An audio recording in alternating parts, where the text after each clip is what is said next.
Audience கண்டிப்பாக support பண்ணுவாங்கன்னு நான் நம்புகிறேன். எனக்கு எப்போவுமே உங்களுடைய அன்பும் ஆதரவும் இருந்திருக்கு.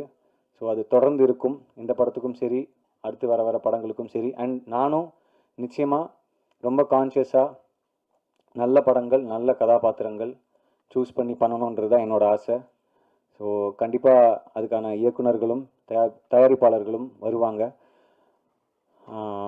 அதான். ஸோ ஒரே ஒரு விஷயம் தான் என்னென்னா, எடுக்கிற முயற்சிகள் சில நேரம் தோற்றுருக்கலாம், சில நேரம் பெருசாக ஜெயிச்சிருக்கலாம். ஆனால் அந்த முயற்சி எடுத்தவன் வந்து எப்போவுமே அடுத்தடுத்த கட்டத்துக்கு போவான்றது எந்த மாற்று கருத்தும் கிடையாது.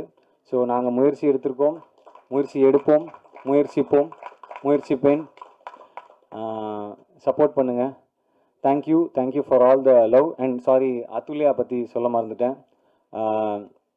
நிறைய ஹார்ட் ஒர்க் போட்டிருக்காங்க. She is a very sweet person.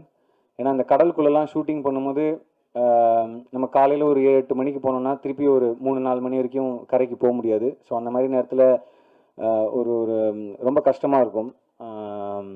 பசங்க நம்ம அட்ஜஸ்ட் பண்ணிக்கலாம், பட் அவங்களுக்கு ரொம்ப கஷ்டமாக இருக்கும். அந்த மாதிரி பல விஷயங்களை அட்ஜஸ்ட் பண்ணிக்கிட்டு ரொம்ப கோஆப்ரேட்டிவாக ஷூட் பண்ணதுலேயும் சரி, ஷூட்டிங் ஸ்பாட்டில் நிறைய சேட்டை பண்ணதுலேயும் சரி, ரொம்ப நான் கொஞ்சம் அப்படியே டென்ஷனாகவே இருப்பேன்.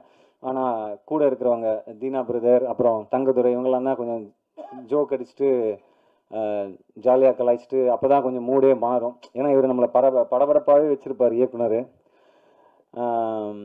என்னடா இது அவரை பற்றி எப்போவுமே கம்ப்ளைண்ட் சொல்கிற மாதிரியே சொல்கிறேன்ல. எப்படின்னா என்ன சொல்கிறது, ரொம்ப எக்ஸ்ட்ரீம்லி ஹார்ட் ஒர்க்கிங் பர்சன். நான் டைலாக் ஷீட் எனக்கு ஒரு நாள் முன்னாடி கொடுப்பாங்க. ஆனால் அடுத்த நாள் வந்து பார்த்தா காலைல உட்காந்து எழுதிட்டு இருப்பார், ஃபுல் சீன் அடிச்சுட்டு ஃப்ரெஷ்ஷாக. ஐயோ டைலாக் மாற்றுறீங்களா அப்படின்னு. இல்லை கொஞ்சம் தான் அப்படின்னு சொன்னோன்னே ஒரு 4 பக்கத்துக்கு டைலாக் எழுதி வச்சிருப்பாரு. என்னங்க 4 பக்கத்துக்கு எழுதி வச்சுன்னு கேட்டால், இல்லை இது சுருக்கி உங்களுக்கு ஒரு 10 நிமிஷத்தில் கொடுக்குறேன்னு. ஸோ அந்த மாதிரி லாஸ்ட் மினிட் வரைக்கும் அவருடைய ஒர்க், டைலாகாக இருக்கட்டும், சீன் கன்சீவ் பண்ணுற விதமாக இருக்கட்டும், அது ஸ்டேஜ் பண்ணுற விதமாக இருக்கட்டும், அது இருந்துக்கிட்டே இருக்கும். ஸோ அந்த அயராத உழைப்புக்கு கண்டிப்பாக தீனா பிரதர் சொன்ன மாதிரி கைத்தட்டுற மாதிரி ஒன்று பண்ணுங்கள், கைத்தட்டுவாங்கன்ற மாதிரி கண்டிப்பாக உங்களுக்கு அந்த கிரெடிட்ஸ் வந்து சேரும்னு நான் நம்புகிறேன். இந்த தீபாவளிக்கு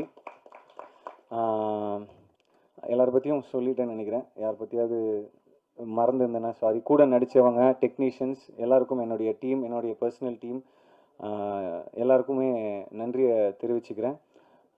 மறுபடியும் நீங்கள் எல்லோரும் இங்கே வந்ததுக்கு ரொம்ப ரொம்ப நன்றி. சப்போர்ட் பண்ணுங்கள், உங்களுக்கு பிடிக்கும்னு நாங்கள் நம்புகிறோம். எல்லாருக்கும் என்னுடைய அன்பு மட்டுமே. வணக்கம். நேற்று பெங்களூரில் ப்ரெஸ் மீட் முடிச்சுட்டுன்னா ஒரு டார்லிங் சொன்னார். அதுதான் ஒரு முக்கியமான விஷயத்தை சாரி மறந்துட்டேன். வெற்றிமாறன் சாருக்கு எத்தனை கோடி